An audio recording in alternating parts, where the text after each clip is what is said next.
¿Han escuchado el término basura entra, basura sale o garbage in, garbage out? Esto es un concepto que tenemos que tener en cuenta todos para el uso de la inteligencia artificial, porque pensamos que la inteligencia artificial es mágica o que es mala, dependiendo de los datos que yo le dé. Y esas instrucciones que yo le doy a un inicio, lo que llamamos un prompt, todo lo que va a tener de salida va a depender completamente de lo que yo le dé de entrada. Y en este video te voy a contar los detalles técnicos. Algunas de las estrategias de prompting más conocidas, sin embargo, en Internet hay demasiada información sobre eso, así que no me quiero centrar en este video en ese punto, pero sí te voy a dar soluciones que apuntan a la construcción de otras habilidades necesarias para hacer un buen ingreso de datos, así que quédate hasta el final de este video. Para iniciar, recuerden que la inteligencia artificial no hace magia.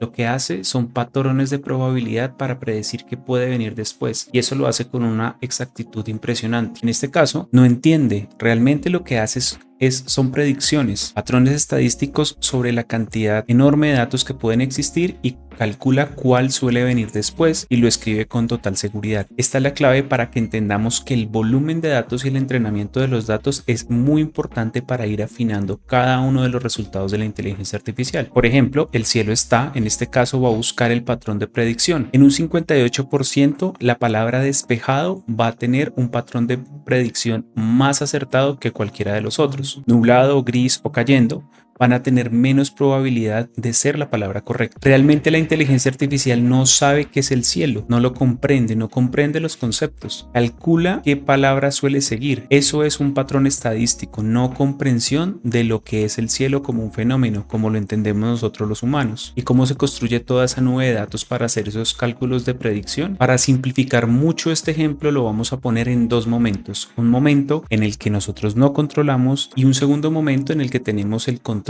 sobre el entrenamiento que le estamos dando. Dividiéndolo de estas dos formas, llegamos al momento 1, donde se generaron en un laboratorio los datos, el entrenamiento y el modelo. Esto ocurre antes de que nosotros lleguemos a la aplicación de ChatGPT, de Cloud, de Gemini o de cualquier modelo que estemos utilizando. Por eso podemos consultar en cualquiera de los modelos. Para este ejemplo voy a utilizar ChatGPT y le vamos a preguntar directamente cuál fue su entrenamiento y hasta cuándo está entrenado. Aquí ya me contestó el modelo que estoy usando, que es ChatGPT 5.5 Thinking, y tenemos corte del conocimiento interno hasta agosto del 2025. Esto quiere decir que estos datos de entrenamiento del modelo, que es algo que nosotros no controlamos, va a ser parte de ese modelo de garbage in, garbage out. Si este modelo tiene una base de entrenamiento pobre, vamos a obtener resultados de la misma manera. Ahora vamos al momento 2, que es donde tenemos la capacidad de poder afinar nuestra forma de interactuar con la inteligencia artificial. Hay diferentes maneras de hacerlo. Por ejemplo, la base, la más básica que la mayoría de personas van a usar, es hacer un buen prompting. Y de esto hay muchísima información en internet, así que no me voy a detener a explicar qué es un buen prompting. Sí les voy a dar algunos ejemplos, pero sobre todo cultivar las habilidades críticas para poder entender cómo hacer un buen manejo de la inteligencia artificial.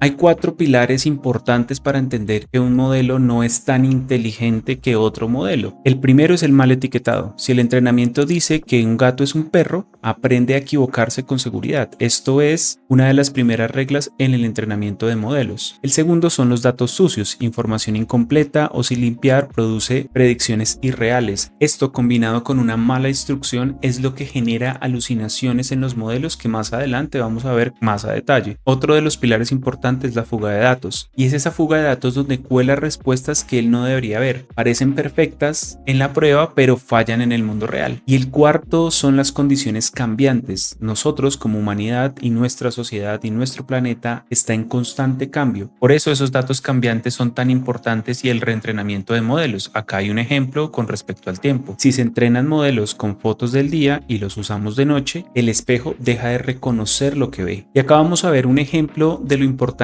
que es esto de garbage in y garbage out. Y es lo que nos pasa todo el tiempo con la inteligencia artificial. Cuando le damos preguntas vagas o sin contexto, generamos respuestas genéricas y superficiales, y lo que atribuimos directamente es que el problema es de la inteligencia artificial, decimos que es torpe, decimos que nos da errores y empezamos a tener una relación equivocada con la inteligencia artificial y con la herramienta. Pero la respuesta precisa con un objetivo es una respuesta útil y lista para usarse. En otros videos les he contado esta analogía del niño versus el profesional con doctorado. Es si yo pongo a un niño de 11 años enfrente a una inteligencia artificial con la tarea de que haga un ensayo sobre la historia de Colombia en los años 50 del siglo pasado, el niño con sus herramientas, con sus posibilidades, su experiencia y su conocimiento va a empezar a promptear o a escribir para resolver esa tarea de una forma muy superficial y le va a entregar un resultado totalmente genérico, sin una raíz crítica y seguramente con palabras muy genéricas. Y esto es lo que un niño de 11 años va a asumir que es un buen resultado. Por eso es tan importante conocer cómo funcionan estos modelos de fondo.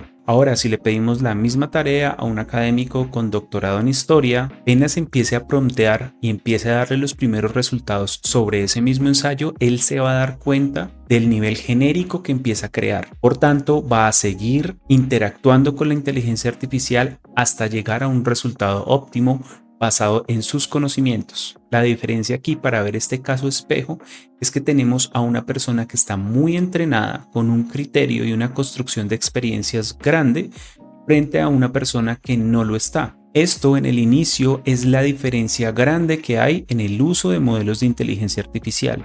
No importa qué tan inteligente es el modelo, si yo le entrego datos superficiales o le hago solicitudes superficiales, voy a recibir solicitudes superficiales. Y aquí nos detenemos a este punto, no controlamos cómo nació la máquina, controlamos lo que le pedimos. Sin embargo, en esta parte nosotros podemos entrenar modelos. Con herramientas mucho más técnicas entrenamos modelos a la medida, y eso hacemos desde Divergente, la empresa de tecnología y creatividad que actualmente lidero. Ahora vamos a tener en cuenta esta regla de oro y pensémosla como un chef. Pensemos en un chef que ha sido galardonado el mejor chef y tiene muchos reconocimientos. Por más impecable que sea su técnica, si los ingredientes están podridos, el plato es un desastre. No hay receta que lo salve. Y esa es la lógica que siempre tenemos que tener en la inteligencia artificial. Esto quiere decir que tenemos el mejor chef a nuestra disposición, pero lo multiplicamos por ingredientes podridos. Esto matemáticamente va a ser un desastre. Un plato que no se va a poder comer. Y en esta sección está lo más importante. La calidad del resultado nunca va a estar por encima de la calidad de lo que entra. El ingrediente nunca manda sobre la técnica. Quiero que lo piensen así siempre que estén interactuando con inteligencia artificial. Nunca voy a tener mejores resultados de lo que yo le estoy pidiendo y la calidad de información con la que está entrando a hacer o resolver una tarea. Un modelo simple con buenos datos le va a ganar a uno sofisticado con basura. Esto es muy importante, ya que el modelo sofisticado con datos basura va a tener una calidad baja y un modelo simple con datos excelentes va a tener un resultado alto. Siempre va a ganar. Podemos estar utilizando el mejor modelo que actualmente hay. Por ejemplo, ahora mismo cuando estoy grabando este video, Fable 5, aunque lo acaba de bajar el gobierno estadounidense, es el mejor modelo que existe, el más capaz y el más inteligente. Pero si le doy datos superficiales, no va a tener un buen resultado. Para ejemplificar esto, vamos a ver y les recomiendo esta página que es Agent Arena. Es una página donde usualmente hay calificaciones de todos los modelos, pruebas silenciosas que se le hacen a los modelos. Y en esta página vamos a ver el mejor modelo que actualmente existe. Y actualmente, en el momento que estoy grabando este video, tenemos que Fable 5 High es el mejor modelo que existe con los estándares y el tipo de test que se les hace de inteligencia a estos modelos.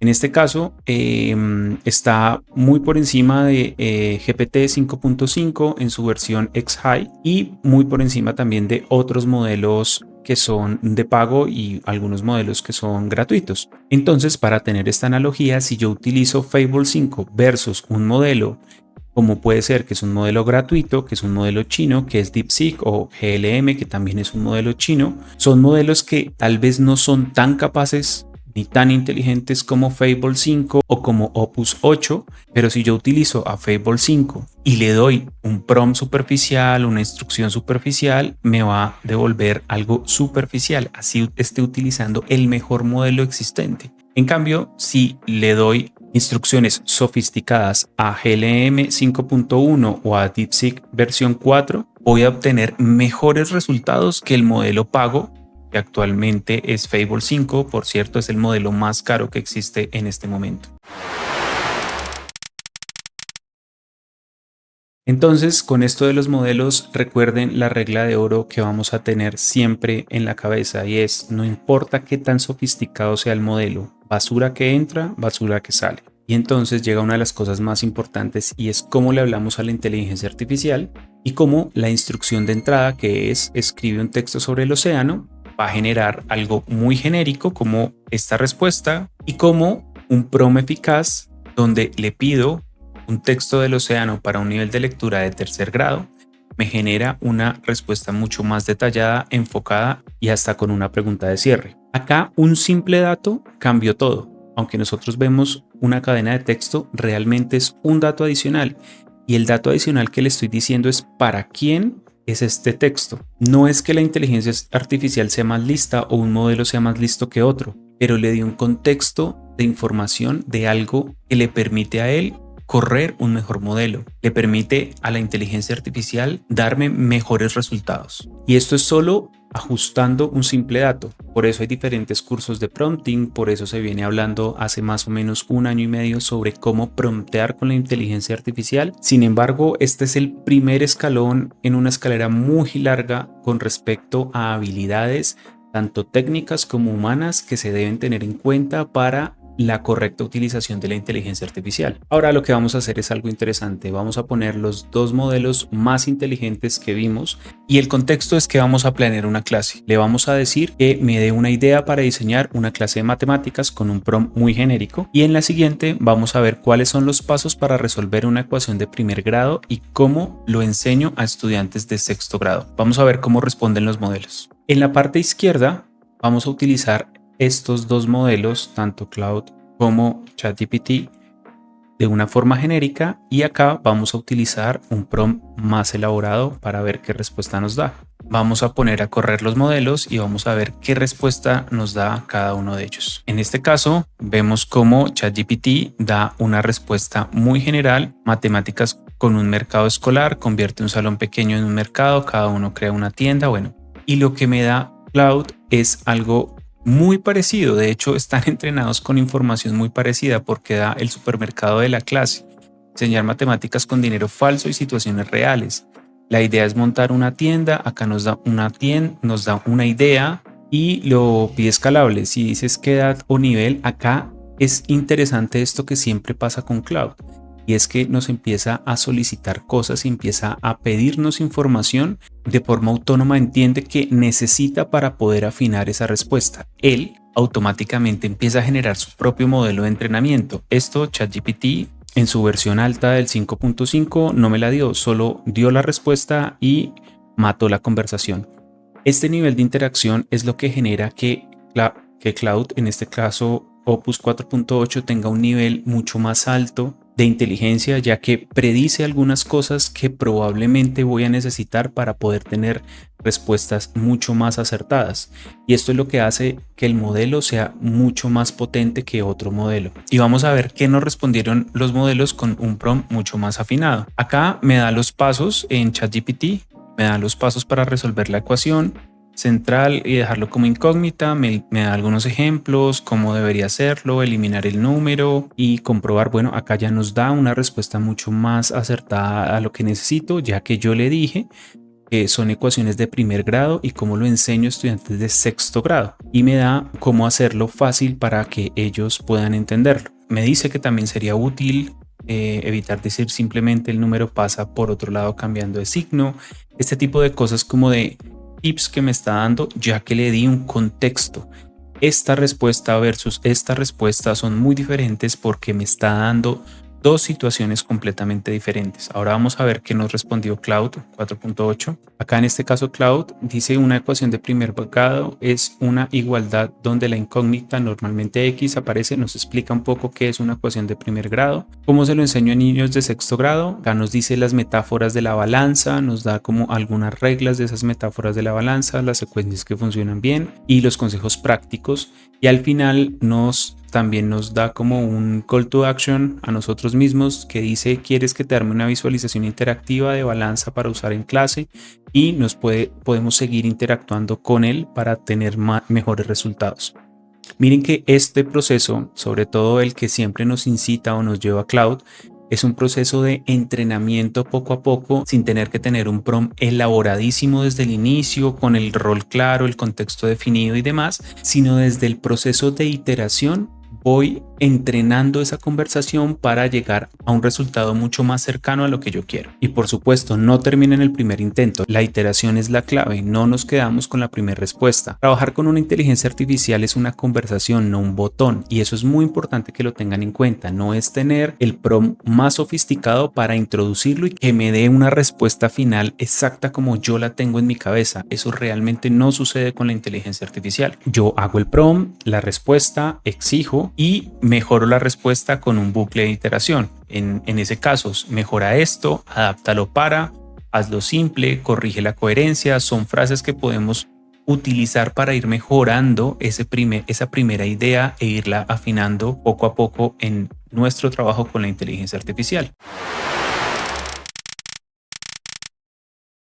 Acá les voy a contar algunas metodologías y estrategias muy sencillas de cómo hacer prompt. Sin embargo, no utilicen esto como una regla única, una regla de oro. La inteligencia artificial cada día va avanzando y en el momento de grabar este video ya no es tan funcional como lo era hace un año. Por eso es más importante que ustedes entiendan de fondo cómo funciona la inteligencia artificial, más que se aprendan una metodología para hacer prompt. Y entonces les cuento 3 metodologías que a mí me funcionan para trabajar con inteligencia artificial. La primera es rol, tarea y formato. Esta es de las más clásicas que hay y se hace actúa como, necesito que y dámelo en formato X. Actúa como editor, acorta este correo y dámelo en 3 líneas. La otra es el contexto, objetivo y límite. Mi situación es contexto, quiero lograr objetivo, ten en cuenta el límite. En este caso sería: tengo una tienda pequeña, quiero más clientes locales sin gastar en publicidad. Acá tenemos la aplicación de esta metodología. Y la última es por comparación. Esta también la utilizo mucho y es instrucción y ejemplo. Haz una tarea, aquí un ejemplo de lo que busco y pongo el ejemplo. Escribe 3 titulares que suenen como este. El silencio también enseña. Estas son 3 simples formas de hacer prompt. Sin embargo, como les digo, no hay reglas de oro para hacer prompt. La idea es que ustedes vayan iterando las diferentes metodologías y vayan entrenando sus propios modelos. Y acá me quiero detener en algo muy importante que ustedes tienen que tener en cuenta. Una plantilla se aprende en cualquier momento. La inteligencia artificial actúa como un espejo para esa respuesta. Si ustedes le ingresan una plantilla, les va a dar también algo estándar. Si ustedes quieren algo muy detallado, tienen que entrenar a sus modelos de inteligencia artificial con todo el contexto y con todo el detalle que ustedes quieren. Porque el cuello de botella nunca es ni fue la máquina, el cuello de botella es uno mismo. Porque si uno no tiene la capacidad crítica, las habilidades blandas que se necesitan para entender realmente un problema y poder aplicar la inteligencia artificial como herramienta, nos va a entregar cosas genéricas. Y aquí, en esta frase, hay algo fundamental y lo tenemos como eslogan en una de nuestras líneas en Divergente y es: los datos no deciden, las personas sí. Quiero solo mostrarles en la página inicial de Divergente y en la parte de analítica tenemos precisamente ese eslogan y es: los datos no deciden, las personas sí. Y allí es donde debemos centrarnos en la capacidad y en la construcción de herramientas y habilidades para poder utilizar la inteligencia artificial a nuestro favor. Acá ustedes pueden echarle un ojo si quieren de cómo son nuestras metodologías, cómo lo hacemos y también pues los portafolios de servicios que tenemos acá. Pero quiero contarles que hay muchas habilidades que ahorita podemos hacer más allá de aprendernos plantillas, utilizar skills. Casi en toda la creación de contenido está, te dejo abajo el prompt para que lo copies y lo pegues en tu inteligencia artificial y realmente, como vemos, eso no es funcional y no tiene un criterio ni un contexto para que nos dé buenos resultados. El mismo resultado a miles de personas que copiaron ese mismo prompt. Por eso esto no se trata de una guía de prompts, no se trata de enfocarnos en ello, sino es cómo están conectadas las cosas. Acá se trata de la construcción de criterio, la construcción de sentido, la capacidad crítica. Esas no se descargan en una plantilla, se cultivan y casi siempre lejos de lo que son los prompt. Por eso hay otras habilidades que construyen esta capacidad crítica, como la meditación, el silencio, la observación profunda, y todas las capacidades de construcción de habilidades humanas son las que son más potentes para sacarle el mayor provecho a la inteligencia artificial. Y cuando hacemos una especie de embudo de estas habilidades, las pasamos por el criterio, el sentido, la mirada crítica, la comprensión de un problema, vamos a tener mejores preguntas y por tanto vamos a tener mayores capacidades de que la inteligencia artificial sea más eficaz. Y ese embudo que acabamos de ver es lo que hacemos precisamente en Divergente, en una de nuestras líneas, que es Escuela Divergente. Y lo que estamos construyendo es eso, una comunidad donde lo humano y lo técnico se aprenden juntos. Integramos habilidades, esas habilidades que se llaman blandas, porque aquí para mí es muy importante compartirles que Divergente es una extensión de cómo yo he aprendido en la vida y no ha sido nunca a partir de la convergencia, no ha sido nunca a partir de hacer la tarea, ha sido a partir de esas curiosidades desde diferentes lugares, diferentes aprendizajes que a veces pueden verse muy lejanos, como la meditación o un curso de yoga, el entendimiento de la programación, el entendimiento de las líneas de código y el entendimiento estructurado. Eso que es entre lo racional y lo creativo casi nunca están cercanos, pero hoy con la inteligencia artificial están adquiriendo más sentido, porque la inteligencia artificial de hecho nos está volcando a nuestras capacidades humanas, que son las más importantes. Así que lo más importante es que ustedes puedan tener la capacidad de entender las herramientas técnicas, racionales, solo en entendimiento, pero no es necesario que se vayan a la profundidad ni se vayan a copiar y pegar plantillas o prompt, porque lo que se debe cultivar al tiempo de entender las herramientas técnicas son las capacidades humanas, esas capacidades que les acabo de mencionar. Y si les gustó este contenido y este video sobre inteligencia artificial, creatividad y las metodologías divergentes, solo déjenme un like, compártanlo y esto me va a ayudar a hacer más contenidos y sobre todo poder crecer esta comunidad que está empezando alrededor de la divergencia. Nos vemos en otro video.